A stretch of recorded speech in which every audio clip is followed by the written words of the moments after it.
रात का आसमान और टिमटिमाते सितारे हमारी मनुष्य जाति को एक लंबे समय से काफी हैरान करते आए हैं। समय के साथ हमारी मनुष्य जाति के हुए विकास से हमने ये जाना कि ये तारे कई मामलों में हमारे सूर्य जैसे ही हैं। टेक्नोलॉजी और ब्रह्मांड को देखने वाले टेलीस्कोप्स में आई आधुनिकता से हमने कुछ ऐसे सितारों को भी खोजा जो कई मायनों में हमारे सूर्य से काफी खास हैं। फिर चाहे वो उनकी उम्र हो या उनका ये विशालकाय आकार जिसके आगे हमारा सूर्य बिंदु समान लगता है। इन्हीं खास सितारों में से एक है बीटलजूस, जो हमारे सूर्य से 600 से 900 गुना तक बड़ा है और तो और रेड सुपर जायंट तारों की कक्षा में आता है। लेकिन साल 2019 में यह सुपर जायंट सितारा किन्हीं रहस्यमय वजहों के कारण हमें डिम होता नजर आया था और अब कुछ ऐसा ही वैज्ञानिकों को हाल ही में बीटलजूस से भी कई बड़े तारे वीवाई कैनिस मेजोरिस पर देखने को मिल रहा है। तो आखिर वो कौन से रहस्यमय कारण हैं जिनकी वजह से यह सुपर और हाइपर जायंट सितारे हमें इतना डिम होते दिखाई पड़ रहे हैं और कैसे वैज्ञानिकों को हमसे महज 88 प्रकाश वर्ष की दूरी पर देखने को मिला एक ऐसा तारामंडल जिसके सभी ग्रह किन्हीं वजहों से एक दूसरे से परफेक्ट ऑर्बिटल रेजोनेंस में हैं, जैसा हमें आज तक इस ब्रह्मांड में कहीं और देखने को नहीं मिला। तो आइए जानते हैं इन दोनों ही अपडेट्स के पीछे की पूरी कहानी को विस्तार से। तो हेलो दोस्तों, मैं हूं Pankaj into the universe with punk YouTube channel से और आप देख रहे हैं स्पेस डोज। इन अपडेट्स पर आगे बात करने से पहले आप सभी से एक गुजारिश है कि अगर आपको हमारे द्वारा बनाए गए एपिसोड्स अच्छे लगते हैं तो वीडियो को लाइक और शेयर करके चैनल को सब्सक्राइब जरूर से कीजिए।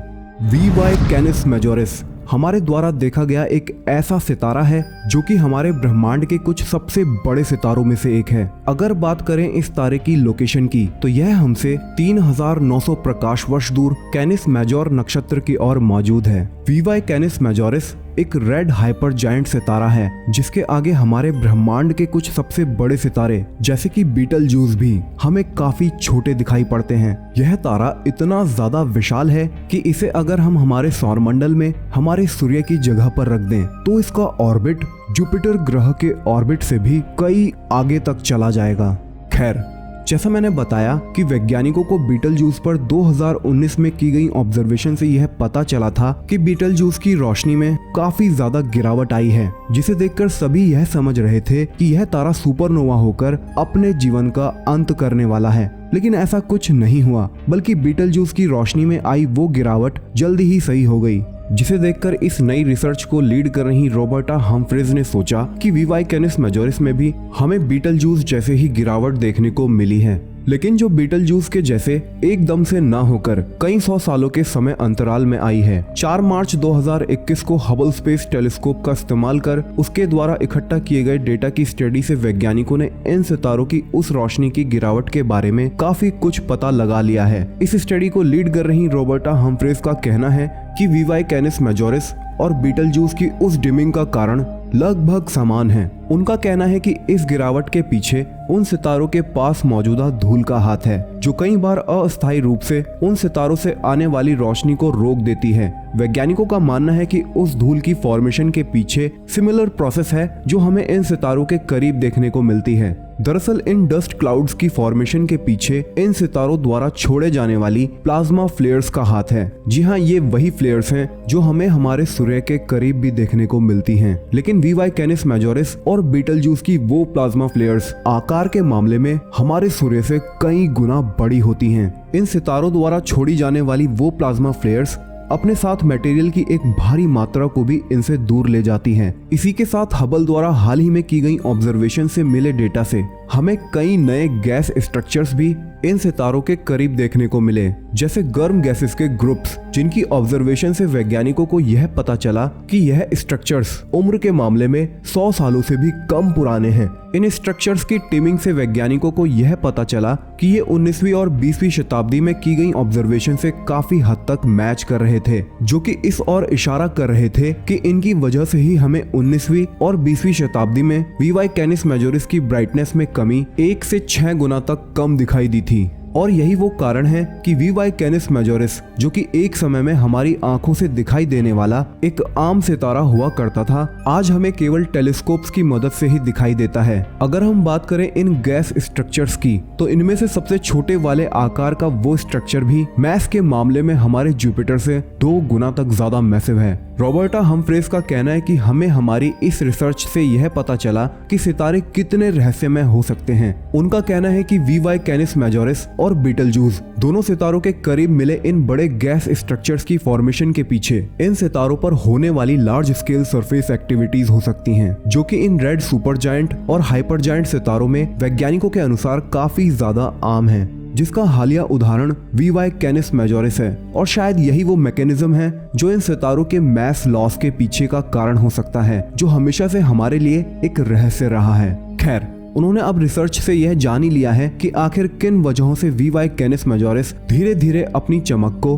कम करता जा रहा है। बहरहाल, अब बढ़ते हैं अगली अपडेट की ओर। तो अब तक हमने कई 100 सितारों को उनके कई मल्टीपल प्लैनेट्स के साथ खोजा है, जिनमें से हर तारामंडल अपनी किन्हीं वजहों से काफी खास होता है। ऐसा ही एक तारामंडल वैज्ञानिकों ने हाल ही में खोज निकाला है, जो कि हमसे 88 प्रकाश वर्ष दूर मौजूद है और जो कई मामलों में काफी अनोखा निकल कर आया है। अगर बात करें इस तारामंडल के तारे HD 158259 की, तो यह मैस के मामले में हमारे सूर्य जैसा ही है, लेकिन आकार में ये सूर्य से थोड़ा बड़ा है। इस सूर्य जैसे तारे की खास बात यह है कि इसे 6 ग्रह ऑर्बिट करते हैं, जिनमें से एक सुपर अर्थ है और बाकी 5 मिनी नेपच्यून्स। लगभग 7 सालों तक इस तारामंडल को मॉनिटर करने के बाद वैज्ञानिकों ने यह पता लगाया कि इस तारामंडल के सभी ग्रह एक दूसरे से परफेक्ट ऑर्बिटल रेजोनेंस में हैं। इस ऑर्बिटल रेजोनेंस का मतलब है कि जब एक तारामंडल में 2 या इससे ज्यादा पिंड एक दूसरे पर रेगुलर और पीरियोडिक इंटरवल्स पर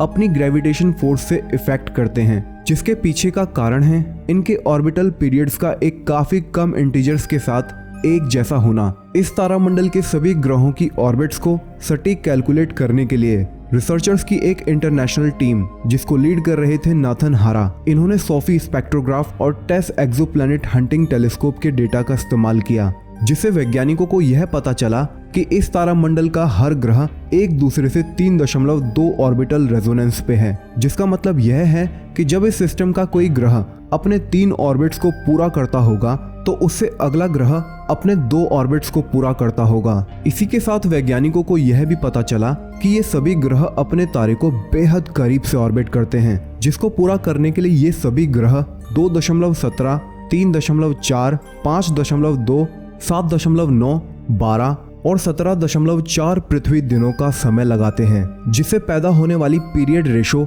1.57, 1.51, 1.53, 1.51 और 1.44 है, जो कि परफेक्टली सिमिलर तो नहीं है, लेकिन हमारे द्वारा अभी तक की देखी गई सबसे करीबी है। वैज्ञानिकों का कहना है कि इस सिस्टम के ज्यादातर ग्रहों की फॉर्मेशन इनके उस तारे के पास नहीं हुई, बल्कि यह कहीं और से आकर इस तारामंडल में मर्ज हुए हैं, जिस वजह से इस ऑर्बिटल रेजोनेंस का एक काफी अहम रोल है, क्योंकि इस ऑर्बिटल रेजोनेंस में हमें यह पता चला है कि आखिर यह सिस्टम कितना ज्यादा स्टेबल है। इस स्टडी को लीड करने वाले नाथन हारा का कहना है कि इस 3.2 पीरियड रोटेशन में इंफॉर्मेशन की एक भारी मात्रा स्टोर है। इन नई वैल्यूज से मिली जानकारी और इस सिस्टम के टाइडल इफेक्ट मॉडल से हम आने वाली किसी भी नई रिसर्च से इन ग्रहों के इंटीरियर्स के बारे में भी काफी कुछ जान सकते हैं। इस सिस्टम से मिले करंट डेटा से हम प्लैनेटरी सिस्टम की फॉर्मेशन के बारे में काफी कुछ जान सकते हैं। इन दोनों ही अपडेट्स को लेकर